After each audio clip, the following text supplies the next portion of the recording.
Inspiration అని అంటే గనక మీరు ఎవరిని చెప్తారు? ఒకరి నుండి అని చెప్పలేను.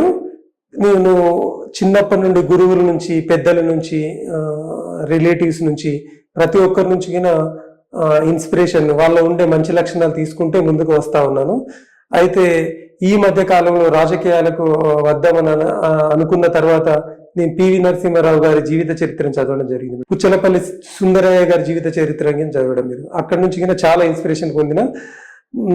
ఇవి రెండు పుస్తకాలు చదవడం ద్వారా పొందితే నేను తెలంగాణ ఉద్యమం నడుస్తున్నప్పటి నుంచి ఇప్పటి వరకిన కోదండరామ్ గారి యొక్క స్ఫూర్తిని ఖచ్చితంగా, కోదండరామ్ సార్ గారి స్ఫూర్తిని ఖచ్చితంగా పొందాను. వారి యొక్క నిబద్ధత, ఒక విషయాన్ని చెప్తే ఓపికగా వినడం, దాని సమస్యల పరిష్కారం కొరకు నిబద్ధతను చూసి చాలా ఇన్స్పిరేషన్ అయ్యింది. ఇప్పటికీ నేను ఏ చిన్న సమస్య ఉన్నా సార్తో డిస్కస్ చేసి సార్ వల్ల సలహాలు తీసుకుంటా ఉంటాను. కాబట్టి కోదండరామ్ సార్ గారే నాకు ప్రస్తుత ఇన్స్పిరేషన్స్ కు మూలం అని చెప్పచ్చు. ప్రథమ గురువు కోదండరామ్ గారు అని చెప్పచ్చు.